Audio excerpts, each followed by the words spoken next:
ఇప్పుడే country delight యాప్ని download చేసుకోండి. Download the country delight app now. Marwaris go back అంటే ఒక పెద్ద కమ్యూనిటీని తెలంగాణ నుంచి వెళ్ళిపోవాలని పట్టుబడుతూ ఉన్నారు.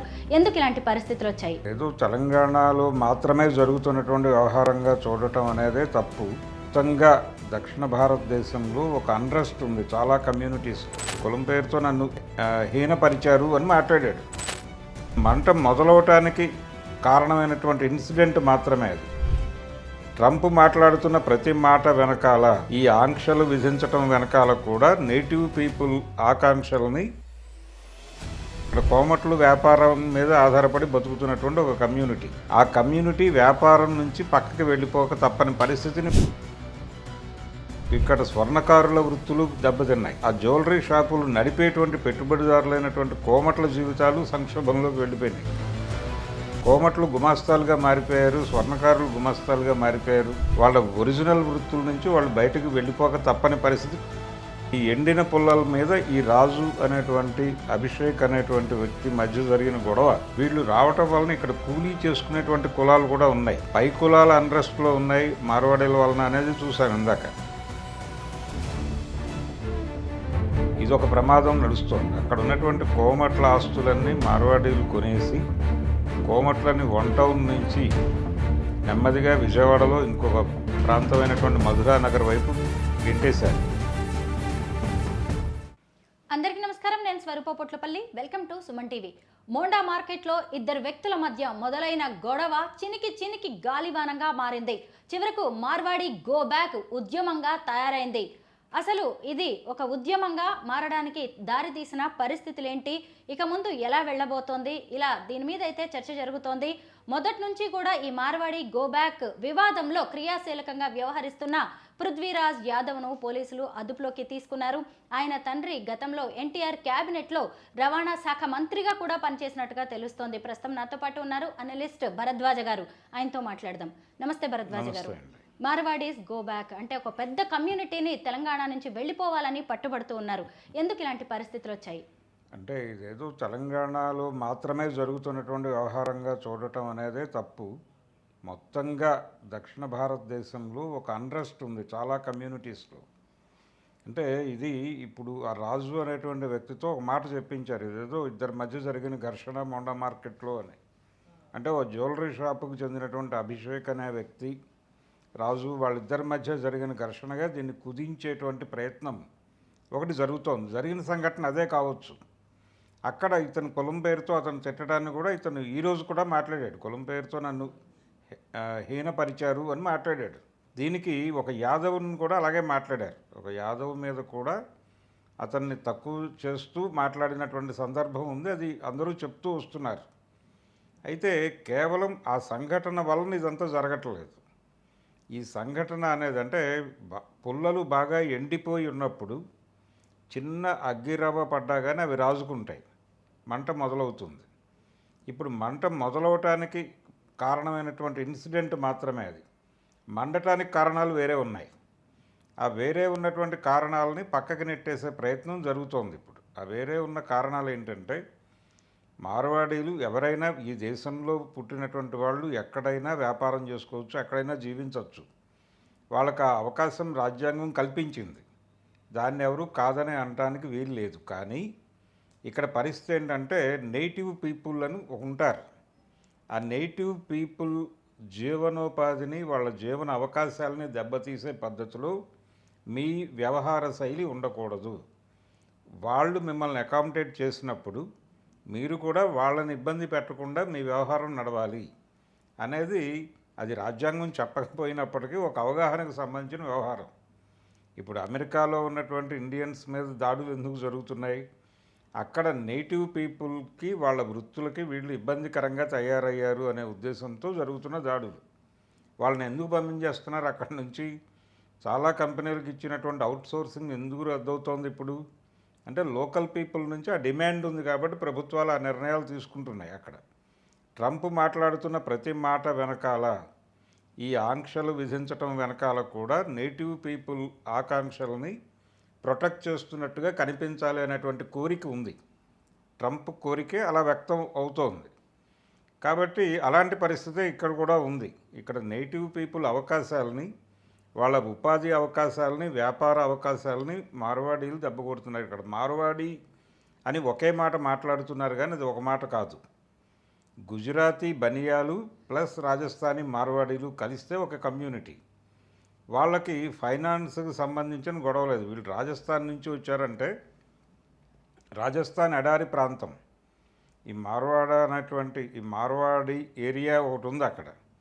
వాళ్ళు అక్కడి నుంచి దేశవ్యాప్తంగా వ్యాపారాల్లోకి వచ్చారు. ఈ వ్యాపారాలలోకి వచ్చిన వాళ్ళకి పెట్టుబడులు సమకూర్చడానికి వాళ్ళ పర్సనల్ బ్యాంకింగ్ వ్యవస్థ ఉంది. అంటే మనకి ఇతర బ్యాంక్స్ దగ్గరికి వెళ్ళి అడగక్కర్లేదు. వాళ్ళు ఎవరైనా ఎక్కడైనా షాప్ పెట్టుకుంటే సరుకు ఇస్తారు, వాళ్ళు నేరుగా సరుకే వస్తుంది. దానికి తయారీకి సంబంధించి 3-4 పద్ధతుల్లో తయారవుతుంది. ఒక పరికరం 3-4 క్వాలిటీస్లో తయారవుతుంది.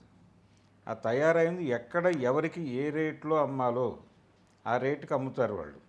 తక్కువ ధరలకు సరుకులు దొరుకుతాయి వాళ్ళ దగ్గర. అందుకని నేటివ్ పీపుల్ ఇక్కడ కోమట్లు వ్యాపారం మీద ఆధారపడి బతుకుతున్నటువంటి ఒక కమ్యూనిటీ. ఆ కమ్యూనిటీ వ్యాపారం నుంచి పక్కకి వెళ్ళిపోక తప్పని పరిస్థితిని వీళ్ళు కల్పించారు. కల్పించడం వలన వాళ్ళందరూ గుమాస్తాలుగా మారిపోయారు వాళ్ళ దగ్గర. అంటే చాలా ప్రాంతాల్లో బంగారు వ్యాపారం టోటల్గా వాళ్ళ కంట్రోల్లో నడుస్తుంది. వాళ్ళు వేరే వాళ్ళకి ఉపాధి కల్పించరు, వాళ్ళే పని చేసుకుంటారు. ఈ ప్రయాణంలో ఇక్కడ స్వర్ణకారుల వృత్తులు దెబ్బతిన్నాయి. అలాగే ఆ జ్యువెలరీ షాపులు నడిపేటువంటి పెట్టుబడిదారులైనటువంటి కోమట్ల జీవితాలు సంక్షోభంలోకి వెళ్ళిపోయినాయి. కోమట్లు గుమాస్తాలుగా మారిపోయారు, స్వర్ణకారులు గుమాస్తాలుగా మారిపోయారు. వాళ్ళ ఒరిజినల్ వృత్తుల నుంచి వాళ్ళు బయటకు వెళ్ళిపోక తప్పని పరిస్థితి క్రియేట్ చేశారు వీళ్ళు. ఆ అన్రెస్ట్ ఉంది ఆ ఏరియాలో. అలాగే ఇప్పుడు చాలామంది ఇదేదో జ్యువెలరీ షాపులకి, కిరాణా కొట్లకి సంబంధించిన వ్యవహారంగా మాట్లాడుతున్నారు. కేవలం ఈ కమ్యూనిటీస్ని మాత్రమే కాదు వాళ్ళు ఇబ్బంది పెడుతోంది. చాలా ప్రాంతాలలో కాంట్రాక్టులు కూడా ఇప్పుడు సెంట్రల్ పూల్ కాంట్రాక్ట్స్ లోకల్ కాంట్రాక్ట్స్కి రావటం లేదు, లోకల్ కాంట్రాక్టర్లకి గతంలో లాగా. ఈ రాకపోవడం వలన సఫర్ అవుతున్నటువంటి కమ్యూనిటీస్ కొన్ని ఉన్నాయి. ఇలా ప్రతి కమ్యూనిటీలోనూ వీళ్ళ ప్రజెన్స్ వలన ఒక అన్రెస్ట్ ఉంది. ఈ పుల్లలన్నీ ఎండి ఉన్నాయి.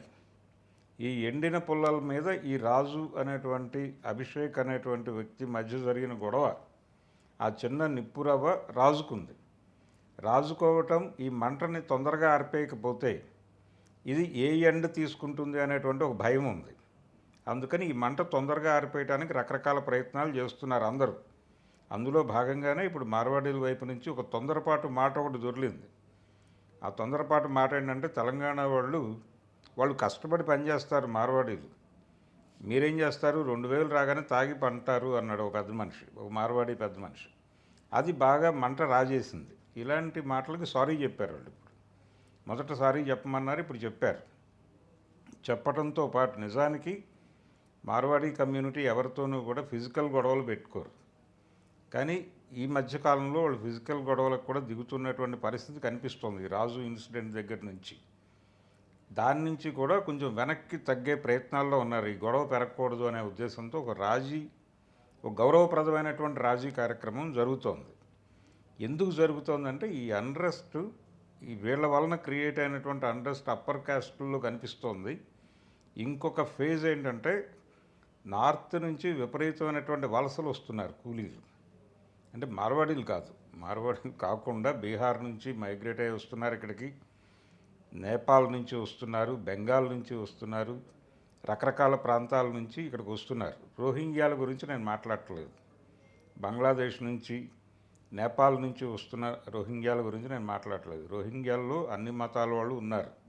కాకపోతే ఇక్కడ ఉన్నటువంటి కేంద్ర ప్రభుత్వం హిందువులను అకామిడేట్ చేస్తాము, ఇతర మతాల వాళ్ళని క్రిటికల్గా చూస్తామని చాలా స్పష్టంగా రోహింగ్యాల పట్ల, రోహింగ్యా అంటే బయట దేశం నుంచి ఈ దేశంలోకి అక్రమంగా చొరబడినటువంటి వాళ్ళకి సంబంధించి ఒక విధానం ప్రకటించింది కేంద్ర ప్రభుత్వం. హిందువులను అకామిడేట్ చేస్తాము, మిగిలిన వాళ్ళ పట్ల క్రిటికల్గా ఉంటాము అని.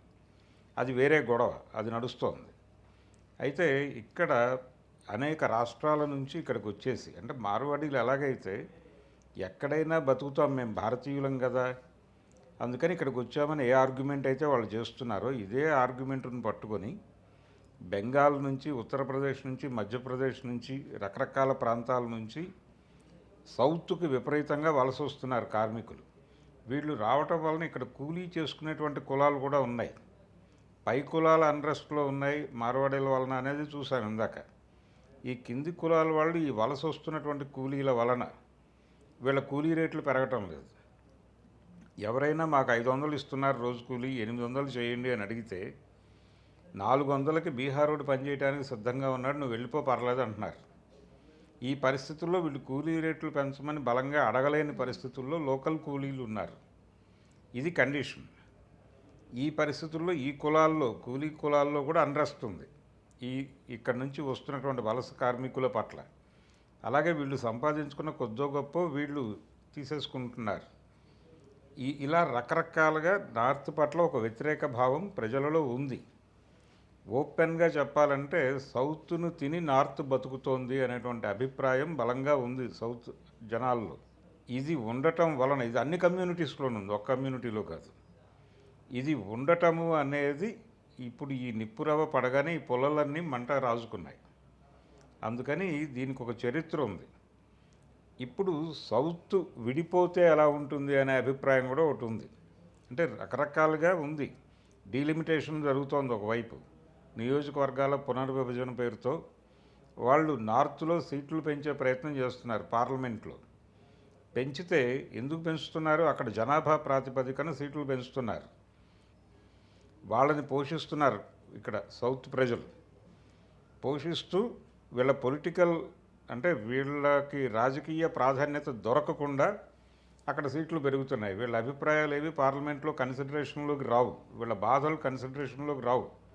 ఎందుకంటే అక్కడ పెరిగినటువంటి మందబలంతో వాళ్ళు నిర్ణయాలు తీసేసుకుంటారు. వాళ్ళందరూ వచ్చి ఇక్కడ తినేస్తూ ఉంటారు. వీళ్ళకి రాజకీయ ప్రాతినిధ్యము ఉండదు, వీళ్ళు సంపాదించిన డబ్బులు వీళ్ళ దగ్గర ఉండవు. అలా అన్ని విధాలా సౌత్ను తొక్కేసే ప్రయత్నం ఒకటి నార్త్ నుంచి జరుగుతోంది. దీనికి ప్రధానమైనటువంటి కారణం కేంద్రంలో అధికారంలో ఉన్నటువంటి భారతీయ జనతా పార్టీ. ఈ పార్టీ ప్లానింగ్ మొత్తం కూడా గుజరాతీ సెంట్రిక్గా, రాజస్థాన్ సెంట్రిక్గా నడుస్తోంది. ఆ స్కీమ్లో భాగంగానే ఈ కష్టాలన్నీ సంప్రాప్తిస్తున్నాయి అనే అభిప్రాయం కూడా ఈ కమ్యూనిటీస్ అన్నింటిలోనూ ఉంది. భారతీయత అంటే మార్వాడీయతగాను, అలాగే భారతీయ జనతా అంటున్నారు వాళ్ళు. భారతీయ జనతా కాదు, అది మార్వాడీ జనతా పార్టీ అనే అభిప్రాయం కూడా చాలామందిలో ఉంది. ఈ అభిప్రాయాలన్నీ కలిసి ఈ ఉద్యమానికి అంకురార్పణ జరిపినాయి. అందుకని ఇదేదో చిన్న ఇన్సిడెంట్ కాదు. చిన్న ఇన్సిడెంట్ నుంచి రాజుకున్న మంట. ఈ మంట రాజుకోవటానికి రకరకాల పుల్లలు ఎండి ఉన్నాయి. ఇక్కడ మంట ఉంది. ఆల్రెడీ ప్రజల్లో అన్రెస్ట్ ఉంది. ఆ అన్రెస్ట్కి ఇది కనెక్ట్ అయింది. దీన్ని పొలిటికల్ టర్న్ తీసుకొని దక్షిణాపథం, మహారాష్ట్రతో కలిసినటువంటి దక్షిణాపథం, ఉత్తరాపథం నుంచి విడిపోయే కార్యక్రమం ఎవరైనా పొలిటికల్ లైన్ తీసుకొని ముందుకు లాక్కెళ్ళగలిగితే, అంటే మనకు ఒక పాత సామెత ఉంది, లంకనానికి పెడితే తప్ప జ్వరం లొంగదు అని. ఆ లెవెల్ ఉద్యమం ఏదన్నా జరిగితే వాళ్ళు టాక్స్కి వచ్చే అవకాశం ఉంటుంది తప్ప ఇలాంటి వ్యవహారాల వలన జరగదు అది. కాబట్టి మేము చాలా కాన్షియస్గా సౌత్ను తిని నార్త్ బతుకుతోందని భావిస్తున్నాం. మహారాష్ట్రతో కలిసినటువంటి దక్షిణాపథం విడిపోవాలని బలంగా భావిస్తున్నాం అనే ఐడియాలజీతో ఒక ఉద్యమం మొదలవ్వాల్సినటువంటి అవసరం ఉంది. దక్షిణాపథం హక్కుల పరిరక్షణ. ఆ మధ్య డీలిమిటేషన్కి వ్యతిరేకంగా చెన్నైలో స్టాలిన్ నాయకత్వంలో పొలిటికల్ మీటింగ్ జరిగింది. అలాంటి మీటింగ్ ఒకటి ఈ ప్రాతిపదికన కూడా జరగాల్సినటువంటి అవసరం ఉంది. దాన్ని ఎవరు లీడ్ చేస్తారు, ఎవరు ముందుకు నడుపుతారు అనేది పక్కన పెడితే ఈ డిస్కషన్ సమాజంలో జరగాల్సినటువంటి అవసరం ఉందని నేను కూడా భావిస్తున్నాను. ఒకవైపు జాతీయ పార్టీలైన బీజేపీ, ఇంకొక వైపు కాంగ్రెస్ కూడా మార్వాడీల్ని సపోర్ట్ చేస్తూ ఉన్నారు. కొంతమంది పెద్దలు చెప్పిన విషయాలను కూడా మీరు విని ఉంటారు. ఇంకొక వైపు చూసినప్పుడు మార్వాడీ గో బ్యాక్ ఉద్యమంలో ఎవరైతే యాక్టివ్గా ఉన్నారో, అంటే పృథ్వీరాజ్ యాదవ్ కావచ్చు, తెలంగాణ శ్యామ్ లాంటి వాళ్ళని పోలీసులు అదుపులోకి తీసుకోవడం, విచారణ జరపడం లాంటివి జరుగుతూ ఉన్నాయి. అంటే మార్వాడీ గో బ్యాక్ ఉద్యమాన్ని లేదంటే వివాదాన్ని సద్దుమణిగేలా చేయడం, లేదంటే అణచివేసే ప్రయత్నం జరుగుతోందంటారా? అణిచివేసే ప్రయత్నమే జరుగుతోంది. అంటే ఈ మంట రాజుకుంటే నేను ఇందాక చెప్పిన అనేక విషయాలు ఎజెండాలోకి వస్తాయి. అవన్నీ ఎజెండాలోకి రాకుండా దాన్ని ఒక చిన్న సంఘటనగా కుదించేసి ఆ నిప్పురవ్వను అక్కడే ఆర్పేయాలి అనే ప్రోగ్రాం జరుగుతోంది. ఆ ప్రోగ్రాంలో భాగంగానే వీళ్ళందరినీ కంట్రోల్లోకి తీసుకున్నారు. కంట్రోల్లోకి తీసుకుని వీళ్ళందరితోనూ కూడా ఒక రకమైనటువంటి సరెండర్ నోట్ లాంటిది, మేం ఈ అభిప్రాయాలతో ముందుకు వెళ్ళము అనేది వాళ్ళ దగ్గర నుంచి ఒక కన్ఫెషన్ స్టేట్మెంట్గా తీసుకునే ప్రమాదం అయితే ఉంది. ఇప్పుడు పృథ్వీరాజ్ దగ్గర నుంచి కావచ్చు. ఇప్పుడు అలాగే ప్రెస్ క్లబ్లో ఒక రౌండ్ టేబుల్ సమావేశం జరిగింది. ఆ సమావేశంలో చాలామంది పాల్గొని మాట్లాడారు.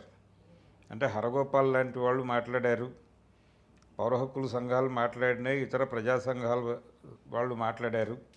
ఈ మాట్లాడిన వాళ్ళందరి మీద కూడా ఒక నిఘా కార్యక్రమం కొనసాగుతూ ఉండొచ్చు. అందులో భాగంగానే ప్రతి ఒక్కళ్ళని టచ్ చేస్తున్నారు.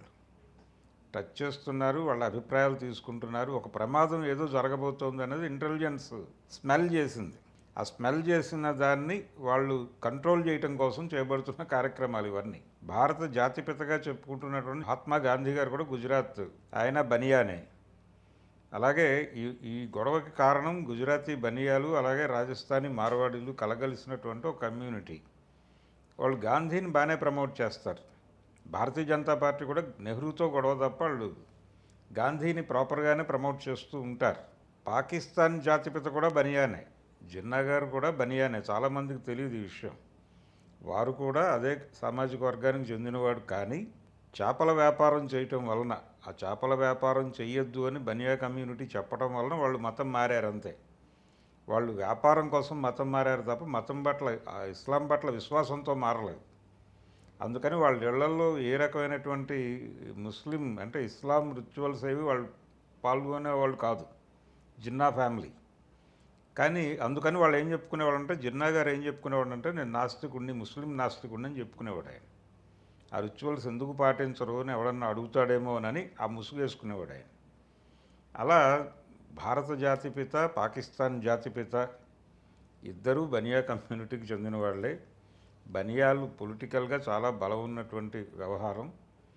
వాళ్ళకి రాజస్థానీ మార్వాడీలు కలిసి ఒక శక్తిగా ఏర్పడి వాళ్ళ దేశం మొత్తాన్ని తమ కంట్రోల్లోకి తీసుకున్న పరిస్థితి మీద ఒక వ్యతిరేకత వ్యక్తమవుతోంది. ఈ వ్యతిరేకతని చల్లార్చడానికి కేవలం దండం ఉపయోగిస్తామంటే కుదరదు.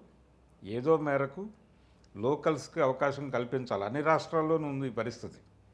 విజయవాడలో శివాలయం వీధి అని ఒకటి ఉంది ఇప్పటికీ. ఆ శివాలయం వీధి నెమ్మదిగా జైన్ వీధిగా మారుతున్నటువంటి పరిస్థితి కనిపిస్తోంది.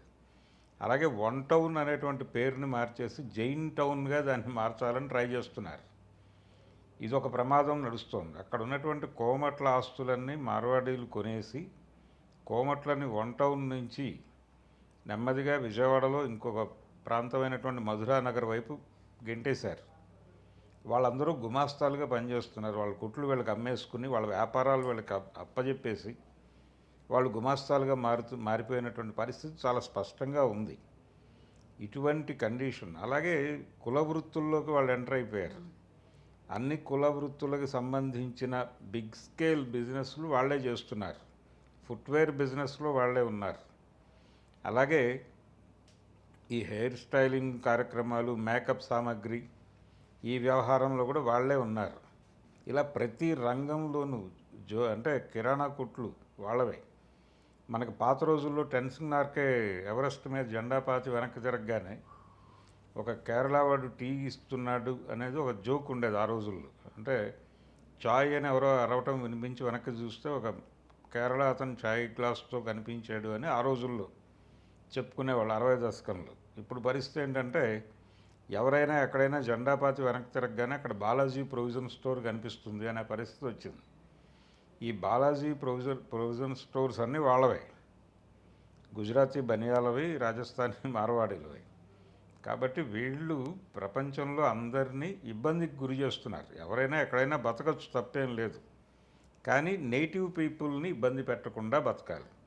వీళ్ళు ఇబ్బంది పెట్టడం వలన జరుగుతున్నటువంటి నిరసన, ఆ నిరసనలో నుంచి పుట్టినటువంటి నినాదమే ఈ గో బ్యాక్ మార్వాడి అనేది. ఈ బ్రాడర్ స్కేల్లో చూసి దీన్ని పరిష్కరించడానికి ఏదైనా నిర్ణయం ప్రభుత్వం తీసుకుంటే ఇది కొంత కంట్రోల్ అవుతుంది. లేకపోతే ఈ మంట ఇలాంటి నిప్పురవ్వ పడ్డప్పుడల్లా రగులుతూనే ఉంటుంది. మార్వాడి గో బ్యాక్ వివాదానికి పరిష్కారం ప్రభుత్వం చేతుల్లోనే ఉందంటారా? ప్రభుత్వం చొరవ తీసుకోవాలి. చొరవ తీసుకుని అందరితోనూ మాట్లాడటం మొదలు పెట్టాలి. అరెస్టులు చేయటం కాదు. ముందు డైలాగ్ మొదలవ్వాలి. డైలాగ్ మొదలయ్యి వీళ్ళ అభిప్రాయాలు విని వీళ్ళని అకామిడేట్ చేయడానికి తీసుకోవాల్సిన చర్యలు ఏంటనేది ఆలోచించాలి. కేంద్ర ప్రభుత్వం చేతుల్లో ఉంది అది. కేంద్ర ప్రభుత్వం మాట్లాడాలి. రాష్ట్ర ప్రభుత్వాలు ఇండివిజువల్గా అస్తిత్వాలు కోల్పోయినాయి. భారతదేశంలో ఏ రాష్ట్రంలో ఏ పార్టీ ప్రభుత్వం ఉన్నప్పటికీ కంట్రోల్డ్ బై సెంట్రల్ గవర్నమెంట్. అంటే జిఎస్టీ ద్వారా వీళ్ళకి పన్నులు కూడా రావట్లేదు. ఇప్పుడు ఆదాయాలు లేవు రాష్ట్ర ప్రభుత్వాలకి. జిఎస్టీ డబ్బులు మొత్తం సెంట్రల్ పూల్కి వెళ్తాయి. అక్కడి నుంచి వాళ్ళు ఇచ్చిన భిక్ష మీద ఆధారపడి బతకాల్సిన పరిస్థితి వచ్చింది రాష్ట్రాలకి. గతంలో రాష్ట్రం కొంత పన్ను వసూలు చేసుకోవడంలో వీళ్ళకు ఒక స్పెషల్ ఇది ఉండేది, అవకాశం, అధికారం ఉండేది. అది రద్దయిపోయినాయి జిఎస్టీతో. దీని గురించి ఎవరు మాట్లాడరు. అందుకని రకరకాలుగా కేంద్రీకరణ పెరిగింది. కేంద్రం అనేది రాష్ట్రాలను నిర్వీర్యం చేసినటువంటి ఒక విచిత్రమైన పరిస్థితి ఉంది. అందుకని ఇప్పుడు ఏదైనా సరే అక్కడి నుంచి చర్చలు జరగాల్సిందే. ఏ రాష్ట్ర ప్రభుత్వానికి ప్రత్యేకమైనటువంటి ఉనికి లేదు, అక్కడ ఏ పార్టీ అధికారంలో ఉన్నా కానీ. దీని మీద కూడా ఒక ఉద్యమం జరగాల్సిన అవసరం ఉంది. అందుకని రకరకాల సమస్యలు ఉన్నాయి భారతదేశంలో. ఈ సమస్యలన్నీ కూడా ఇలాంటి అగ్గిరవ్వ పడ్డప్పుడు రాజుకుంటున్నాయి అంతే. బతుకు తెరువు కోసం తెలుగు రాష్ట్రాలకి వచ్చి ఇక్కడి వారి ఉపాధినే కొల్లగొడుతున్నారు ఈ మార్వాడీలని చాలామంది చెబుతూ ఉన్నారు. మొత్తానికైతే ఇది సీరియస్ ఇష్యూగా మారబోతోందని భరద్వాజ గారు లాంటి నిపుణులు చెప్తూ ఉన్నారు. Thank you so much Bharadwaj గారు. థ్యాంక్ యూ అండి.